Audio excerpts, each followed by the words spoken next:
Meus irmãos, nós vamos abrir a palavra do Senhor nosso Deus nesta noite em Colossenses capítulo 2. Vamos inicialmente pegar esse texto, Colossenses capítulo 2. E eu quero ler com os irmãos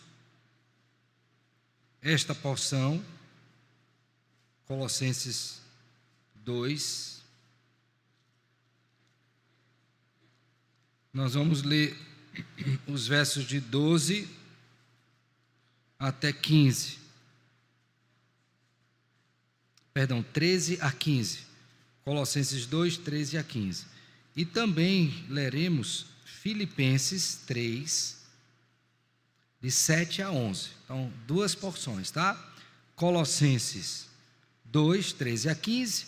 E em seguida, Filipenses 3, de 7 a 11. Tá bom? Antes de ler, vamos orar mais uma vez.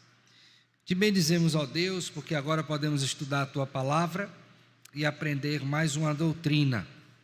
Rogamos que o Senhor nos dê a graça não somente de aprender, mas de crer e de viver de acordo com o que temos aprendido. Assim oramos em Cristo, Senhor e Salvador nosso, com gratidão e perdão dos nossos pecados. Amém. Amém. Meus irmãos, Colossenses capítulo 2, versos 13 a 15 diz assim: E a vós outros que estáveis mortos pelas vossas transgressões e pela incircuncisão da vossa carne, vos deu vida juntamente com ele, perdoando todos os nossos delitos, tendo cancelado o escrito de dívida que era contra nós e que constava de ordenanças, o qual nos era prejudicial, removeu inteiramente, encravando na cruz, e despojando os principados e as potestades, publicamente os expôs ao desprezo, triunfando deles na cruz. Agora vamos para Filipenses 3, verso 7. Filipenses 3, 7. Assim diz: Mas o que para mim era lucro, isso considerei perda por causa de Cristo. Sim, deveras considero tudo como perda, por causa da sublimidade do conhecimento de Cristo Jesus, meu Senhor, por amor do qual perdi todas as coisas e as considero como refúgio para ganhar a Cristo e ser achado nele, não tendo justiça própria que procede da lei, senão a que é mediante a fé em Cristo, justiça que procede de Deus baseada na fé, para o conhecer e o poder da sua ressurreição e a comunhão dos seus sofrimentos, conformando-me com ele na sua morte, para de algum modo alcançar a ressurreição dentre os mortos. Amém. Meus irmãos, esses dois textos, eles foram lidos por alguma razão, que eu vou expor aos irmãos agora. No primeiro, você tem o apóstolo Paulo ensinando que o Senhor Jesus Cristo, com a sua obra vicária, pagou toda a dívida que nós tínhamos diante do Senhor. Dívida essa contraída não somente por conta da queda de Adão, mas também por conta dos nossos pecados. Então, a expressão que o apóstolo Paulo usa é que ele cancelou todo o escrito de dívida que pesava contra nós. Então, Deus em Cristo que pagou toda a dívida. Agora, é detalhe que você entenda que ele não pagou a Satanás, ele não pagou ao mundo, ele não pagou ao homem, mas foi uma conta que ele acertou diretamente com o próprio Senhor, o Pai. Ok? Então, Cristo pagou essa dívida. Quando nós vamos para o texto de Filipenses, capítulo 3, nós vemos o apóstolo Paulo fazendo uma troca. E nesta troca, ele diz que considerou tudo como perda, como refúgio, pelo fato de ser encontrado em Cristo Jesus. E aí ele diz uma coisa muito importante que eu quero que você veja, está no verso número 9, ele diz assim, e ser achado nele, não tendo justiça própria, que procede de lei. O que Paulo está dizendo aqui? Ele está dizendo o seguinte, olha, eu quero estar em Cristo Jesus, para nele me achar diante de Deus, mas a forma pela qual eu me apresento diante do Senhor, não é pela minha justiça própria, não é pela minha observância da lei, porque sabemos, e o próprio apóstolo Paulo escreveu, que não há o justo, nenhum sequer, não há quem busque a Deus, todos se extraviaram. Então, Paulo mostra como Cristo pagou a nossa dívida, e ele também está convicto de que se dependesse dele, jamais ele teria condição de se aproximar do Senhor. Ele se aproxima tão somente porque ele abandona a justiça própria e confia pela fé, portanto, na justiça que procede de Deus, a que vem em nosso Senhor Jesus Cristo. Por que isso é importante para o assunto que nós temos hoje? Porque a confissão belga traz hoje um assunto muito importante, que é a satisfação por Cristo, ok? A satisfação por Cristo. O que nesse artigo a confissão quer nos ensinar? Que a única forma pela qual nós podemos nos aproximar do Senhor e sermos encontrados em comunhão com Ele é tão somente pela pessoa e obra do Senhor Jesus Cristo, que satisfaz plenamente a justa ira do Senhor contra os pecadores eleitos. Então não há outra forma. É o que Paulo diz: Cristo pagou tudo que nós devíamos, tudo, passado, presente e futuro, todos os pecados, e é confiado nessa justiça de Cristo, nessa obra dele, que eu posso me aproximar do Senhor, ressaltando o aspecto de Filipenses, não confiando em justiça própria, mas na justiça que procede da fé no Filho de Deus, que é o Senhor, o quê? Jesus Cristo. Então eu quero nesse momento fazer a leitura do artigo, que é o artigo 21, né, da confissão belga, para que a gente possa ter uma noção completa, e depois eu quero colocar isso em 4 pontos, que eu queria que você levasse para casa. Por que Cristo é o único que satisfaz plenamente a justa ira de Deus contra os pecadores? Porque Cristo é o único que consegue aplacar a ira de Deus contra nós. Por quê? Então vamos lá. Artigo 21, confissão belga, satisfação por Cristo. Diz assim, cremos que Jesus Cristo é um eterno sumo sacerdote, segundo a ordem de Melquisedeque, o que Deus confirmou por juramento. Perante seu Pai e para apaziguar-lhe a ira, ele se apresentou em nosso nome por satisfação própria, sacrificando-se a si mesmo e derramando seu precioso sangue para a purificação dos nossos pecados, conforme os profetas disseram. Primeiro parágrafo. Segundo, pois está escrito que o castigo que nos traz a paz estava sobre o Filho de Deus, e que pelas suas pisaduras fomos sarados. Como o cordeiro foi levado ao matadouro, foi contado com os transgressores, e como o criminoso foi condenado por Pôncio Pilatos, embora este o tivesse declarado inocente. Assim, então, restituiu o que não tinha furtado, e sofreu o justo pelos injustos, tanto no seu corpo quanto na sua alma, de maneira que sentiu o terrível castigo que os nossos pecados mereceram. Assim, o seu suor se tornou como gotas de sangue caindo sobre a terra. Ele clamou em alta voz: Deus meu, por que me desamparaste? E padeceu tudo para a remissão dos nossos pecados. Terceiro parágrafo.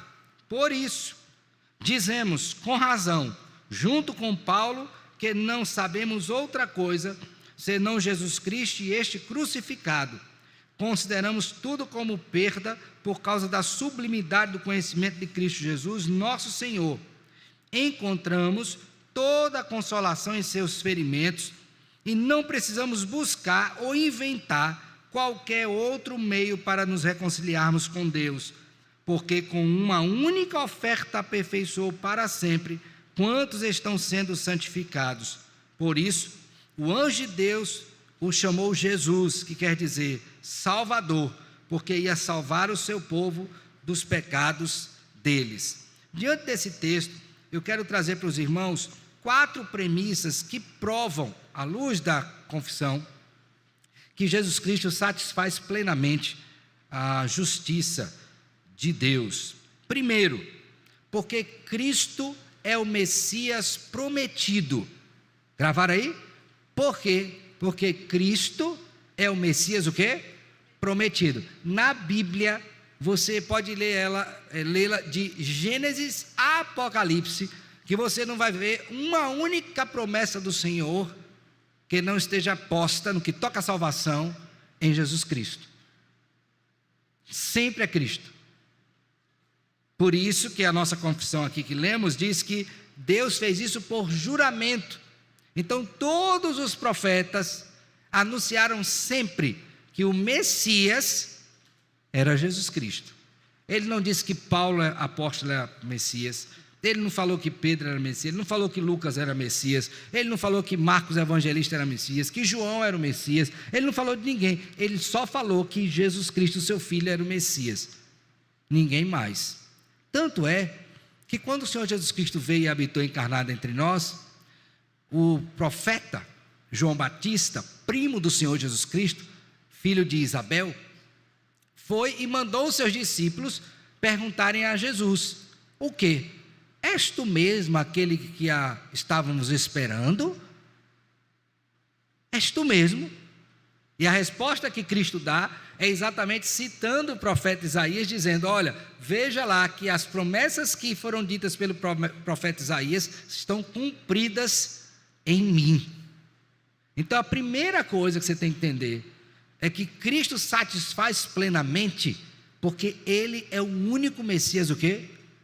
Prometido. Grave bem isso. Então, se você quer se apresentar diante do Senhor, esta é a primeira razão porque você precisa se apresentar por meio de Cristo, porque Ele foi o Messias prometido pelo Senhor, através de quem? Dos profetas. Vamos ver um exemplo disso? Abra sua Bíblia aí, por favor, em Isaías, livro do profeta Isaías. Vejam comigo o capítulo de número 7.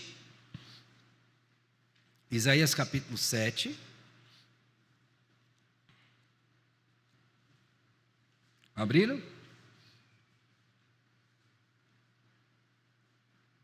Ok? Vou ler a partir do verso 10. E continuou o Senhor a falar com Acais, dizendo: pede ao Senhor teu Deus um sinal, quer seja embaixo nas profundezas ou em cima nas alturas. Acais, porém, disse: não pedirei, nem tentarei ao Senhor. Então disse o profeta: ouvi agora, ó casa de Davi, acaso não vos basta fatigar os homens, mas ainda fatigais também ao meu Deus? Portanto, o Senhor mesmo vos dará um sinal. Agora observe bem, eis que a virgem conceberá e dará à luz um filho, e lhe chamará de quê? Emanuel. Ele comerá manteiga e mel quando souber desprezar o mal e escolher o bem.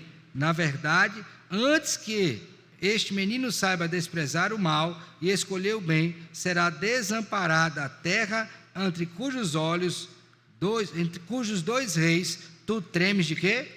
De medo. Agora vai para o capítulo 9 do profeta Isaías, verso de número 6.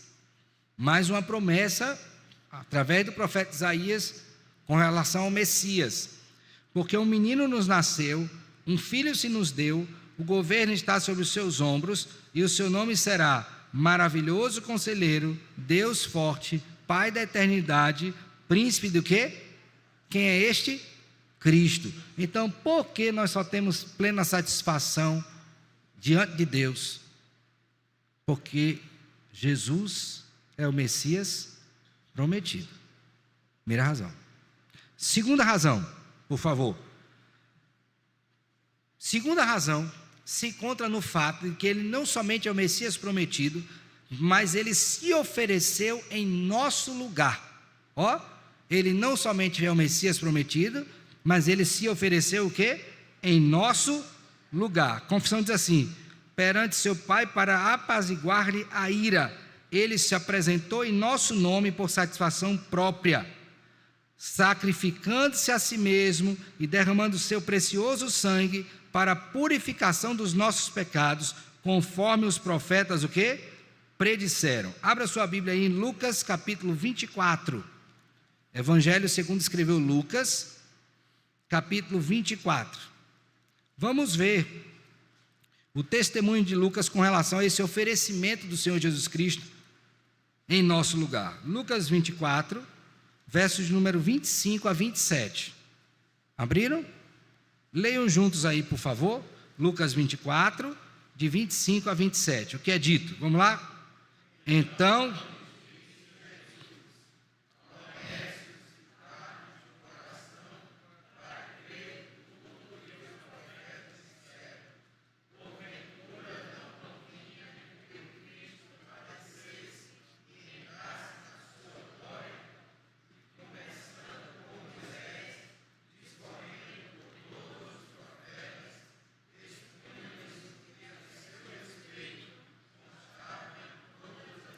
Então, ele está dizendo, não convinha que Cristo o quê? Padecesse. Essa expressão padecer está associada exatamente a essa entrega voluntária do Senhor.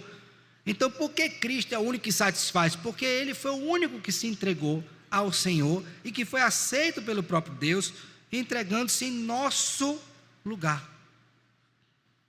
Em nosso lugar. Agora vá para Atos capítulo 2, por favor. Atos capítulo 2. Eu vou ler os versos 22 e 23.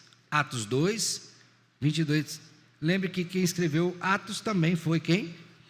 Lucas. Ok? Lucas escreveu o Evangelho e escreveu também o livro de Atos. Ok? Então, Atos 2, 22 e 23. Varões israelitas, atendei a estas palavras. Jesus, o Nazareno. Agora observe bem, varão aprovado por Deus diante de vós, com milagres, prodígios e sinais, os quais o próprio Deus realizou por intermédio dele, entre vós, como vós mesmos sabeis. Agora veja, sendo entregue pelo determinado desígnio e presciência de Deus, vós o mataste crucificando por mãos de... Veja que antes de dizer que foram por mão de iníquos, foi por mão de iníquos, foi o que ele disse antes, que houve um desígnio e presciência de quem? De Deus. Em quem esta promessa é cumprida? Em Cristo. Deus falou de algum outro que Ele colocou para morrer, para nos salvar? Não. Então Ele não somente é o Messias prometido, mas Ele foi escolhido por Deus para nos salvar. Então esta é a segunda razão pela qual Cristo satisfaz de fato a justiça, a justa ira de Deus contra o pecador, porque Ele se ofereceu, conforme a profecia, em nosso lugar. Não se esqueça disso. Ok? Terceira razão que você deve levar para casa. Primeiro, porque Ele é o Messias prometido. Segundo, porque Ele se ofereceu em nosso lugar, cumprindo a promessa feita pelo próprio Deus. Terceira razão é porque Cristo sofreu em nosso lugar para a remissão dos nossos pecados. Antes de ler qualquer coisa, eu queria que você prestasse bem atenção. Nós temos algum exemplo na Escritura de algum crente, no Antigo ou no Novo Testamento, que tenha morrido, dada a sua vida? Temos não? Temos algum exemplo no Antigo Testamento de algum crente que tenha morrido, dada a sua vida? Para não forçar muito a cabecinha de vocês, abra a Bíblia aí em Hebreus capítulo 11, por favor. Hebreus capítulo 11. Qual é a minha pergunta? Nós temos exemplo no Antigo Testamento de algum crente que tenha morrido por conta do testemunho? No Antigo estou falando, tá? Não estou falando no Novo, já eu falo do Novo, mas no Antigo teve. Hebreus capítulo 11, verso 35. Vou ler a partir daí, tá? Abriram? Hebreus 11, 35. Qual é a pergunta? Nós temos no Antigo Testamento alguém que tenha morrido por causa do testemunho? Vamos ver. Mulheres receberam pela ressurreição seus mortos, alguns foram torturados, não aceitando seu resgate, para obterem superior ressurreição. Outros, por sua vez, passaram pela prova de escárnio e açoites, sim, até de algemas e prisões. Agora veja, foram apedrejados, provados, cerrados pelo meio. Foi morte dura? Cerrados pelo meio, mortos a fio de espada. Então, quando ele está falando isso aqui, ele está falando de quem? De crentes no Antigo Testamento, que pela fé morreram. Minha pergunta segunda é: esses que morreram, foi para a nossa salvação? Não. Morreram pela fé, foram galardoados, mas não morreram para a nossa salvação. A morte deles não contou para a minha salvação e nem para a de vocês, porque eles também careciam de salvação e de um Salvador. Agora, no Novo Testamento, nós temos algum exemplo de crente que tenha morrido? Temos. Vamos abrir a Bíblia em Atos, por favor. Atos, capítulo número 7. Atos 7. Temos aí o primeiro mártir da igreja primitiva, Estevão. Verso 58. Atos 7, 58. E lançando-o fora da cidade, o apedrejaram. As testemunhas deixaram suas vestes aos pés de um jovem chamado Saulo. E apedrejava Estevão, que invocava e dizia: Senhor Jesus, recebe o meu espírito. Então, ajoelhando-se, clamou em alta voz: Senhor, não lhes impute este pecado. Com estas palavras, morreu. Adormeceu e morreu. Então nós temos um exemplo de crente que morreu. A minha pergunta é: a morte de Estevão serviu para o perdão dos meus pecados? Não. Então qual foi, dos que andaram aqui na terra, a única morte que serviu para a remissão dos meus pecados? De Cristo. Então, por mais bonita, entenda bonita, honrosa, é melhor esse termo, que tenha sido a morte, por mais sacrificial, cerrado ao meio, apedrejado, não importa, Deus há de galardoar estes. Mas todas essas mortes, no Antigo, no Novo Testamento, de ninguém conta para a remissão dos pecados. A única morte que conta, o único sangue vertido que pode remir pecados, é o do Senhor Jesus Cristo. Abra a Bíblia agora em Mateus capítulo 26, por favor. Mateus capítulo 26. Por ocasião da ministração da ceia do Senhor, instituindo-a, verso 26, tá? Mateus 26, 26. O Senhor Jesus Cristo vai instituir a ceia e ele vai dizer uma coisa aí importante. Enquanto comiam, tomou Jesus um pão e, abençoando, o partiu e o deu aos discípulos, dizendo: tomai e comei, isto é o meu corpo. A seguir, tomou um cálice e, tendo dado graças, o deu aos discípulos, dizendo: bebei dele todos. Agora leiam juntos o verso 28, o que é dito aí? Porque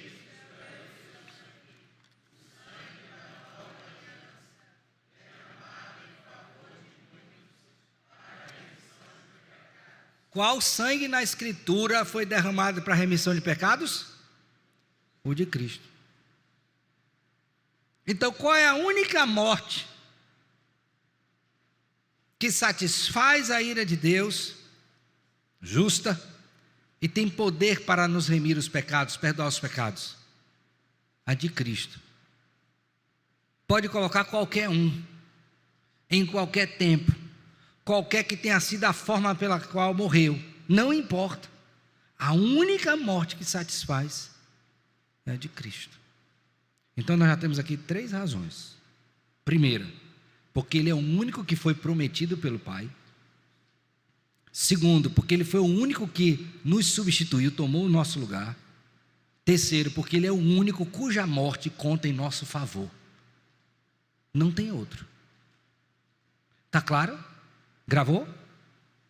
Quarta e última razão. Pensa bem. Quarta e última. Porque Cristo é o único e suficiente Salvador. Vamos ver então?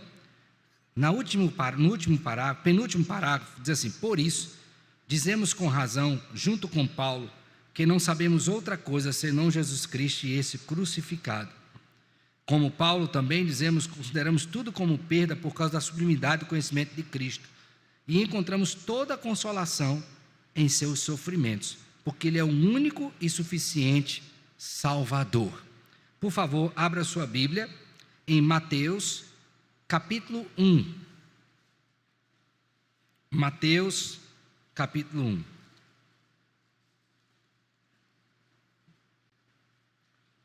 Quero que vocês leiam juntos o verso 21. Mateus 1, 21.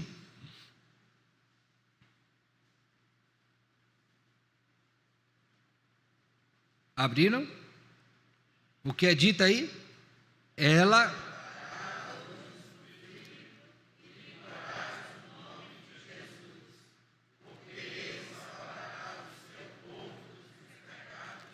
O único que pode salvar, Jesus Cristo. Preste bem atenção. Quando uma pessoa nasce, ela nasce salva ou perdida? Eu vou mais profundo. Quando uma pessoa é concebida, que está no ventre materno, ela está salva ou perdida?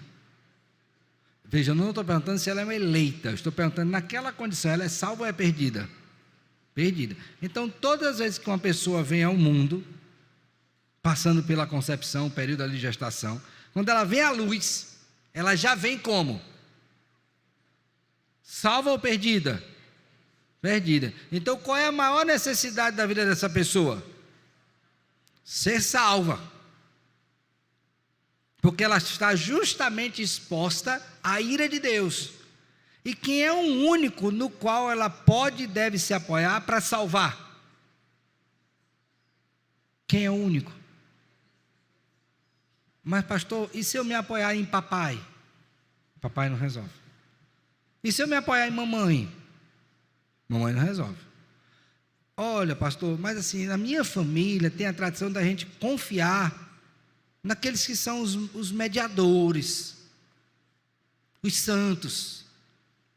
Salva? Porque o único que foi prometido por Deus, o único que ficou em nosso lugar, o único cuja morte é aceita e o único e suficiente que pode nos salvar é Jesus Cristo. Nenhum outro. E aí eu quero que você abra a sua Bíblia, por favor, em Hebreus. Nós já estamos caminhando para o fim, para fazermos algumas aplicações sobre isso. Hebreus capítulo 7. Por favor, primeiro, vamos ver primeiro Hebreus capítulo 7. Note bem o que este escritor diz. Hebreus 7, verso 26 a 28. Diz assim, ó. Posso ler? Abriram aí? Hebreus 7, 26 a 28. Com efeito, nos convinha um sumo sacerdote como este, santo, inculpável, sem mácula, separado dos pecadores e feito mais alto que os céus. Quem é esse, irmãos? Quem é esse que é? Olha a qualificação desse sacerdote, tá? Ele tem que ser santo. Ele tem que ser inculpável. Ele tem que ser sem mácula. Ele tem que ser separado dos pecadores. E tem que estar acima dos céus. Quem é esse? Cristo. Tem alguém que tenha nascido de mulher que seja isso? Então ele é o nosso único Salvador. E ele prossegue dizendo, ainda qualificando, que não tem necessidade como os sumos sacerdotes de oferecer todos os dias sacrifício, primeiro por seus próprios pecados, depois pelos pecados do povo. Porque fez isto uma única vez por todas, quando a si mesmo se o quê? Ofereceu. Quando Cristo morreu, Ele morreu pelos pecados deles ou pelo nosso? Hein? Ele pecou? Não. Ele era pecador? Não. Então o único é Jesus, que pode nos salvar. Lucas diz que debaixo dos céus não há outro nome, pelo que importa que sejamos salvos, senão o nome de quem? De Cristo Jesus. Pastor, que importância tem isso para mim hoje, se eu já sou crente? Eu creio em Jesus. Eu sei que Ele foi o Messias prometido, eu sei que Ele tomou meu lugar, eu sei que o sacrifício dele foi aceito. Qual é o valor disso? A mesma que teve para o apóstolo Paulo. Vocês lembram que eu li no início Filipenses 3? Foi o que Paulo fez. Ele considerou tudo como perda por causa da sublimidade do conhecimento de quem? De Cristo Jesus. Então eu queria que você entendesse o seguinte: ainda que você saiba tudo isso que eu já disse aqui, de có e salteado, indo e voltando, minha pergunta para você é a seguinte: diante desse conhecimento, quem é mais importante na sua vida?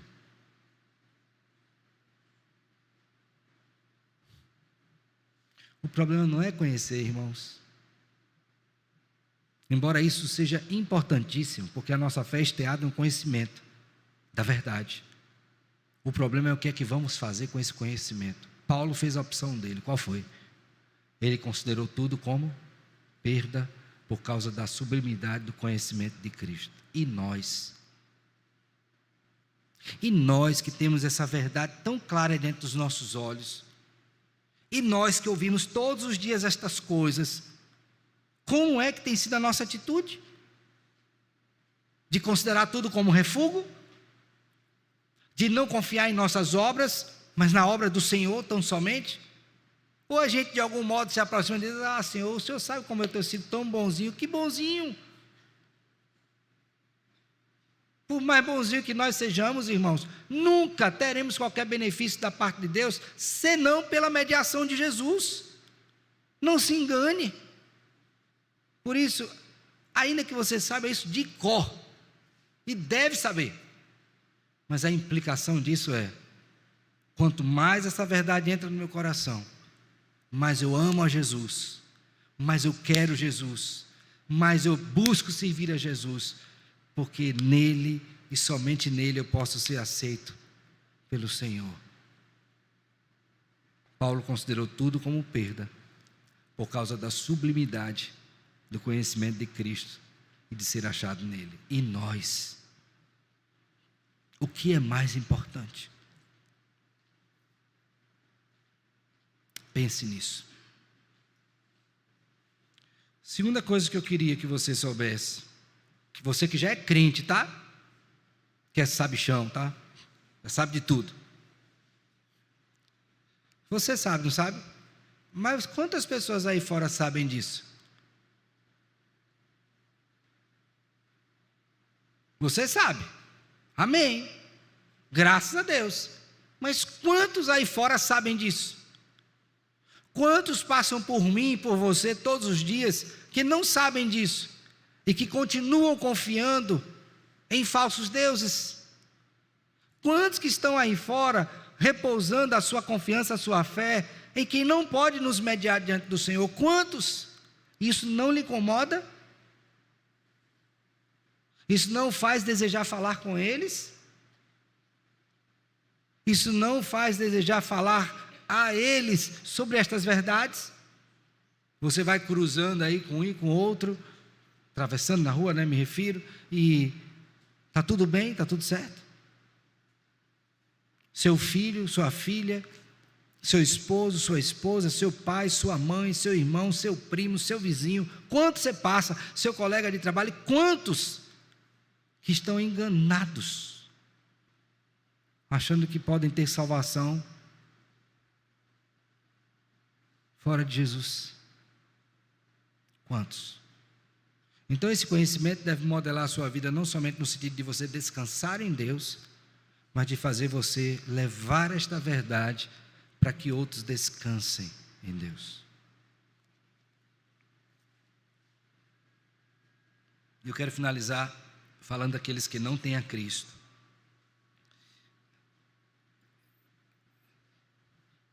Vocês estão laborando em grande erro,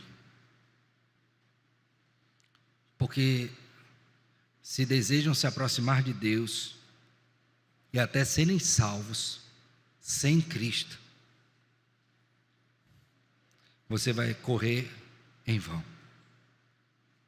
E quanto mais você tentar fazer isso, pior vai ficar a sua situação diante do Senhor. Então não seja tolo e creia que Cristo é o único cuja obra satisfaz plenamente a justa ira de Deus sobre pecadores. Se não for por Cristo, você continua debaixo da ira de Deus, está condenado. E se você não se arrepender dos seus pecados e confiar em Jesus, seu fim será triste. Quanto a nós, que já cremos, bendito seja o Senhor, que nos deu a graça de experimentarmos não a ira de Deus, mas a sua misericórdia por meio de Jesus. Que isso alegre o seu coração, conforte e te dê graça para viver neste mundo com tantas desgraças. Nós temos a graça de Deus na nossa vida. Que Ele, pois, nos abençoe e nos guarde. Amém.